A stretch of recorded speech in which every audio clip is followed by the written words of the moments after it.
Foi aprovado em uma comissão mista no Congresso o parecer ao projeto que propõe mudanças na Lei Candir. A matéria obriga a União a repassar anualmente 39 bi de reais a estados e ao Distrito Federal para compensar perdas de arrecadação no ICMS sobre produtos destinados à exportação. Minas é um dos estados beneficiados caso a matéria seja aprovada, porque o projeto ainda terá de passar pelos plenários da Câmara e do Senado. Eu converso com o deputado Bonifácio Mourão, que foi relator da Comissão Especial da Dívida Pública da Assembleia até 2015 e conhece bem sobre esse assunto, as finanças do Estado. Bem-vindo, deputado. Obrigado. Às ordens.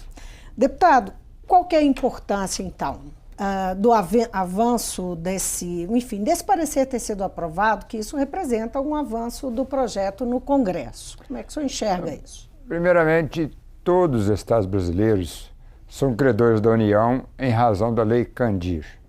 Essa Lei Candir, todos sabem, ela isentou o ICMS dos produtos primários.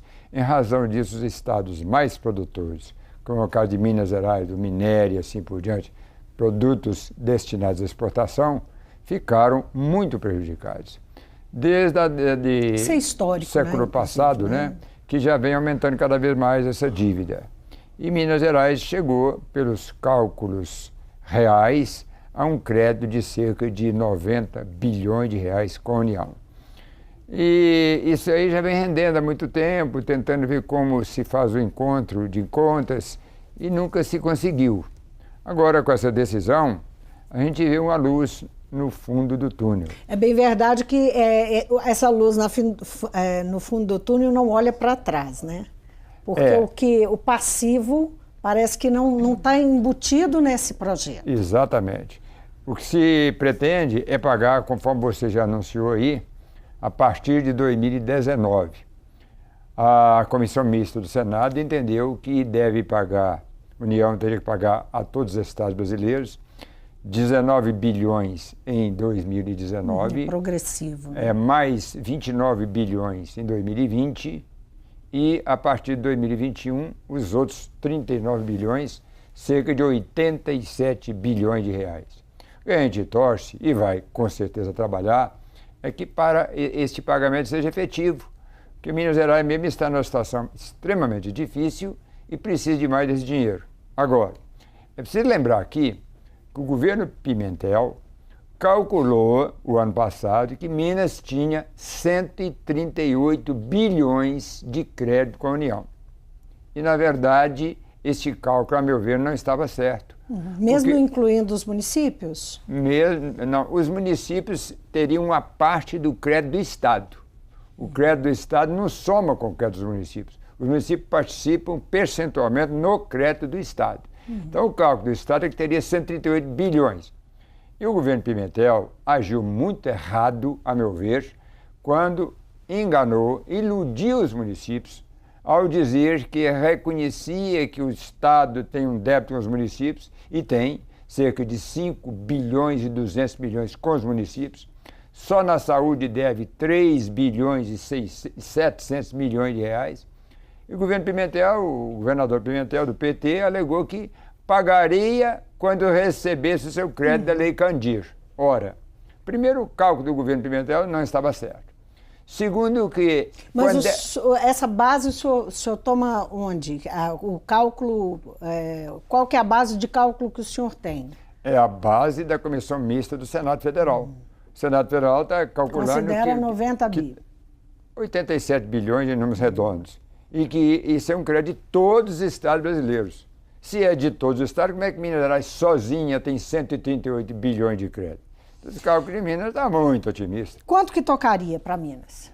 Aí eu não fiz ainda esse cálculo, mas com certeza tocaria um percentual maior, porque Minas tem principalmente a exportação de minério, que pesa, maior do que muitos estados. possivelmente um dos maiores de todos os estados da federação. E sendo aí um repasse permanente, se for aprovado, isso cria mais possibilidade de arrecadação, não é?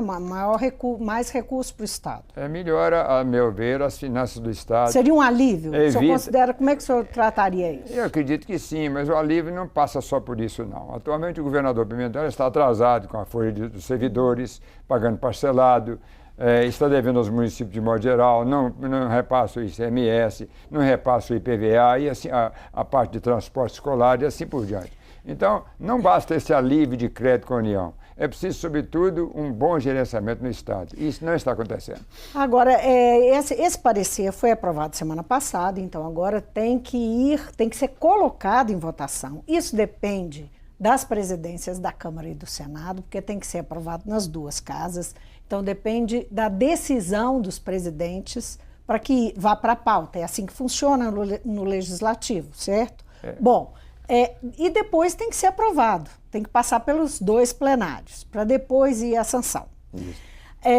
Então, esse é um trâmite difícil, complicado, em qualquer ano. Agora, em ano eleitoral, nós sabemos que é um grande desafio. Qual é o prognóstico do senhor? É muito difícil a gente ver esta aprovação esse ano, embora a gente torça e tenha que trabalhar nesse sentido, exatamente porque o quórum, principalmente no segundo semestre, é menor por causa das eleições. Os deputados, de modo geral, estão preocupados com a sua reeleição ou com as suas eleições e o quórum deverá ser menor. Por enquanto, nós temos pareceres técnicos. A votação, conforme você acentuou, depende do plenário, tanto do Senado quanto da Câmara dos Deputados. Então, pode ser que essa votação seja efetuada esse ano, mas depois das eleições. Agora, há também a questão do governo Temer, né, que tem um grande desafio fiscal que não encontrou solução até agora para ele, apesar de algumas medidas que tomou, e também não tem interesse de ver isso resolvido, né? A falta de interesse do governo Temer pode também adiar, jogar para frente? O senhor acha que Acredito que não, porque vai haver uma pressão muito grande por parte dos estados, de modo geral, por parte dos municípios, e com certeza os deputados vão seguir a vontade daqueles que se representam. A Assembleia está pronta para pressionar? É claro, nós temos que pressionar ao máximo. Sem olhar a coloração partidária, nós temos que olhar o interesse do nosso estado de Minas Gerais e é o que nós vamos olhar. Como é que o senhor, já existe alguma articulação na casa nesse sentido? Desde do ano passado, quando o deputado Priante foi o relator da comissão da Câmara, nós já nos movimentávamos para viajar a Brasília e assim por diante, para nós cobrarmos tudo aquilo que foi direito do nosso estado de Minas Gerais. E isso vai continuar? O senhor acha que agora com esse parecer tem chance de com mais intensidade, sem dúvida. Agora, deputado, vamos falar um pouquinho então, vamos torcer para que a Lei Candir se desenrole no Congresso, porque Minas Gerais está também numa situação bastante delicada. Vamos falar um pouquinho de eleição? Vamos. Ano de eleição, nós temos aí a candidatura de Antônio Anastasia, que definiu o rumo do PSDB na eleição, né, ao ser anunciada. O senador Anastasia, que ficou bastante reticente durante muito tempo, mas cedeu aos apelos do partido. O partido tem expectativa de reunir o campo de oposição de novo sob a liderança do PSDB? Como é que está essa expectativa? Porque, por enquanto, ainda, né, as articulações estão em curso. Olha, tem expectativa e grande, e isto já está acontecendo. Alguns partidos já estão somando com o senador Anastasia como pré-candidato ao governo de Minas. Outros partidos também virão, e nós não temos a menor dúvida. Isso devido à grande liderança do senador Anastasia. Ele é um líder real, não só pela sua capacidade, pela sua competência, já inteiramente provadas ao longo dos seus mandatos como vice-governador, como governador e agora como senador. Mas também porque o senador Anastasia reúne, a meu ver, o perfil que o povo do Brasil, não é só mineiro, está procurando. É um homem honesto, competente, um senhor executivo dos melhores do Brasil e é, a meu ver, o perfil, a pessoa, o candidato que Minas está precisando para retomar o seu desenvolvimento. Oficialmente, quem já está dentro da campanha não, a campanha não é oficial ainda, mas que já assumiu o compromisso de fato com o PSDB. Quais partidos? O PTB, o PSD, o PSC, esses já estão definidos. E tem outros partidos... Quem o PSDB vai buscar? Com vários partidos nós estamos conversando, a partir da senadora Anastasia. Eu vou evitar aqui de falar os nomes dos partidos, porque dificilmente a gente fala todos os partidos possíveis, mas tem vários partidos. Se eu falar alguns, eu vou omitir outros. Então eu preferi dizer que tem vários partidos, e tem mesmo. O senador Anastasia vai reunir com ele aproximadamente 8 a 10, a meu ver, cerca de 10 partidos, somando com o senador Anastasia como nosso pré-candidato e muito forte para o governo de Minas. Haja vista que no evento que lançou a sua pré-candidatura ao governo de Minas, tinha nada menos do que 453 prefeitos, isto é, a maioria dos prefeitos de Minas Gerais, centenas de vereadores, centenas de ex-prefeitos, lideranças de todas as formas, e um clima real de vontade de ver Minas reerguer-se e retomar o seu desenvolvimento, com a gerência competente, como é o caso do nosso senador Anastasia. Agora, esse é um momento que o xadrez político eleitoral fica bastante complicado, porque as alianças, elas implicam, naturalmente, trocas entre os partidos e interesses que são colocados. Por exemplo, a chapa majoritária, as 2 vagas para o Senado, a vice, não é? Quem será o candidato a vice, que partido vai oferecer o candidato a vice do senador Anastasia para o governo do Estado. Como é que o PSDB vai lidar com um arranjo tão grande, não é? O senhor acha que pode enfrentar dificuldades, inclusive para as vagas do Senado? Não, eu não vejo dificuldade, até porque, pelo que eu já disse aqui, pelo perfil... Porque eles estão em disputa, não é? Pois é, mas pelo perfil do senador Anastasia, ele é uma pessoa que não tem radicalismo, não tem inimizade, ele tem diálogo aberto com todos os partidos, com as lideranças de modo geral. Então, por nós termos atualmente 2 vagas para o Senado e a vaga de vice-governador, isso é claro que, a meu ver, precisa tudo ser conversado. Nós não pretendemos, dentro do PMDB, que todas as vagas sejam ocupadas por companheiros do PSDB, e o PSDB vai abrir os seus braços para acolher aqueles partidos que quiserem somar conosco. E, naturalmente, irão ocupar alguns espaços importantes, como é o caso de candidatura a vice-governador e 2 a senadores. Em que pé estão as tentativas, ou se há tentativas ainda, de negociação com o DEM e com o PSB? O DEM de Rodrigo Pacheco, que é pré-candidato ao governo do Estado, e de Márcio Lacerda, do PSB, também colocado. Os 2 fazem parte desse campo político a que eu me referi, que até algum tempo atrás tinha a liderança do PSDB, mas agora eles mantêm candidaturas. Como é que estão existem tratativas com eles? Veja você, tanto o Márcio Lacerda quanto o Rodrigo Pacheco são candidatos competentes, respeitáveis, mas que fazem parte da oposição. Então, é muito mais possível, em havendo coligação e entendimento, que eles venham para somar com o senador Anastasia.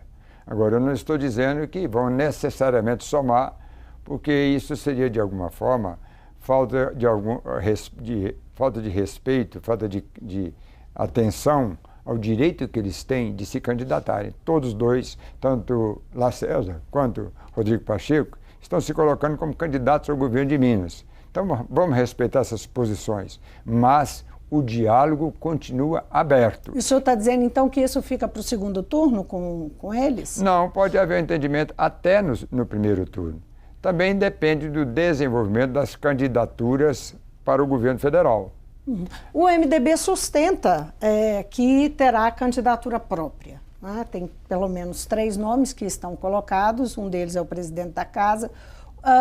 Como é que é a expectativa do PSDB? O PSDB tem, apesar do MDB ter há pelo menos 20 anos estado na oposição, em relação ao PSDB, o PMDB pode vir a ser um aliado?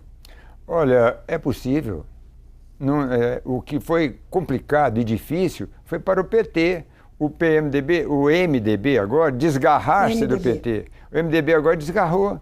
O MDB está firme e disposto a lançar candidatura própria. Nós estamos ouvindo até os nomes prováveis, que inclui o nosso presidente da Assembleia Legislativa, o deputado Adalclever Lopes, que, sem dúvida, é também um nome de respeito.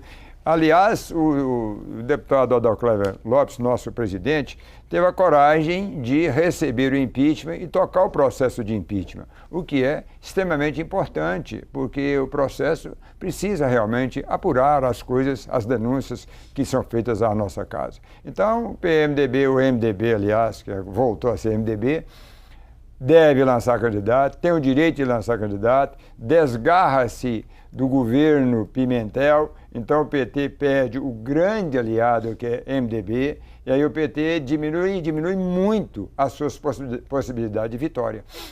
Agora, deputado, como é que o senhor está vendo a situação em relação ao senador Aécio Neves, que é sempre uma questão que se coloca? O senador Aécio Neves se tornou réu no mês passado, e desde o ano passado que expôs o partido, especialmente o partido em Minas, que tinha ele como a grande liderança, expôs ele a uma situação delicada. Até que ponto o senhor acha que a situação do senador pode afetar, impactar mesmo a campanha do senador Anastasia? Como é que isso está sendo pensado, discutindo dentro do partido? A nosso ver, não vai impactar. O partido está muito tranquilo com essa situação. Primeiro, porque o candidato a governador se chama Antônio Anastasia. Todo mundo conhece o senador Antônio Anastasia. Segundo, porque o senador Aécio Neves, a denúncia foi recebida, então ele vai responder ao processo. A justiça é que vai definir se ele é culpado ou se ele é inocente. O que nós sabemos sobre o Aécio Neves, é que ele fez um grande governo em Minas Gerais. As obras que ele fez estão espalhadas por aí e o povo de Minas Gerais conhece essas obras. Com referência à justiça, nós respeitamos, a própria justiça vai decidir. O candidato senador Antônio Anastasia tem toda a autonomia, toda a credibilidade e o povo de Minas Gerais conhece bem. O senhor acha que o fato de Anastasia ter sido, digamos, um indicado, um apadrinhado de Aécio não prejudica ele durante a campanha? Absolutamente, porque o senador Anastasia, conforme nós já falamos, ele já demonstrou para o povo de Minas Gerais toda a sua competência, toda a sua capacidade como executivo, o perfil que o povo está procurando. Então o povo com certeza vai votar nesse perfil que está procurando. E o nome que se apresenta em melhores condições é, sem dúvida, o senador Anastasia. O senhor está preocupado com a imagem do partido? Que isso tenha penalizado a imagem do partido? O PT, por exemplo, passou por uma série, as lideranças passaram por uma série de condenações, de denúncias e tal. Isso agora vem acontecendo aqui. Nessa terça-feira, o ex-senador e ex-governador Eduardo Azeredo, que também é do PSDB, enfim, teve os últimos embargos dele recusados pela Justiça do Estado e ele pode ser preso. Né, a qualquer momento, há uma expectativa de que ele seja preso. O partido pode sofrer, pode ter um trabalho a mais para atrair o eleitor? Olha, eu acredito que não, porque o PSDB tem uma história de construções em Minas Gerais ao longo do tempo. Aliás, uma história de construções no Brasil, desde o governo Fernando Henrique, depois veio passando pelos governos do PSDB em Minas Gerais, com tantas e tantas obras realizadas aqui no nosso estado. Nós podemos lembrar o Proacesso, que praticamente todos os municípios mineiros ao asfalto. Nós podemos lembrar do telefone celular, que foi colocado em mais de 400 municípios de Minas Gerais. A situação da saúde, que Minas Gerais foi muito bem classificada, melhorando a qualidade de vida do povo mineiro. A situação da educação, que nos governos do PSDB, o Ministério da Educação, que era do governo Lula, deu a classificação de primeiro lugar nas Olimpíadas de Matemática, primeiro lugar em português nas primeiras séries do ensino fundamental. Então, tudo isso faz parte da história do nosso partido, o PSDB. O senhor é favorável a essas prisões após condenação em segunda instância? Eu acho que precisa ser uma questão melhor estudada, porque a prisão em segunda instância não dá direito ao acusado da sua total, ampla defesa, conforme previsto na Constituição. Por outro lado, nós precisamos de agilizar mais o judiciário para que os processos não fiquem eternamente correndo na justiça. É preciso que os processos sejam decididos com mais rapidez. É preciso mudar o sistema judiciário para que os recursos não continuem eternizando o processo. Processo demorar 10, 15, 20 anos, isso é que não pode acontecer.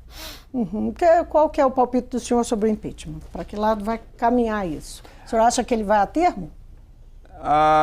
O impeachment do Fernando Pimentel. Pois é, o impeachment do Fernando Pimentel vai correr aqui na Assembleia, os prazos previstos são elásticos, então é possível que vá a termo, sem dúvida, vá a termo, vai. Agora, eu não diria até quando, seria até as eleições, até depois das eleições, é meio difícil uma previsão. Mas que ele vai isso caso seja aprovado, né? Na casa, o afastamento do governador, porque tem todo um processo para depois julgar o afastamento e depois é que se inicia, né? Pois é, várias coisas podem acontecer, mas veja você, o MDB, por exemplo, a partir do presidente, deputado Adalclávio Lopes, está abrindo espaço para o impeachment. O MDB tem um número considerável de deputados aqui na Assembleia, é o que tem o maior número. Vamos ver para que lado vai pender o MDB? Os deputados da oposição, todo mundo já sabe todos sabem qual é a nossa posição. Os deputados do chamado Bloco Independente também, naturalmente, vão definir a sua posição. E o próprio MDB, que é bloco de governo, tem sido até agora, também deverá ter alguma alteração no seu posicionamento. Mas o senhor não arrisca um palpite? Se vai ou não passar o impeachment? Isso. É meio difícil arriscar, porque essa situação é só na cabeça de cada um deputado, para poder ver como que ele vai votar, como ele vai se conduzir. Mas a situação para a base de governo está ficando cada vez mais complicada aqui na Assembleia Legislativa. Deputado, foi um prazer ter o senhor aqui no Mundo Político. Obrigado a todos vocês.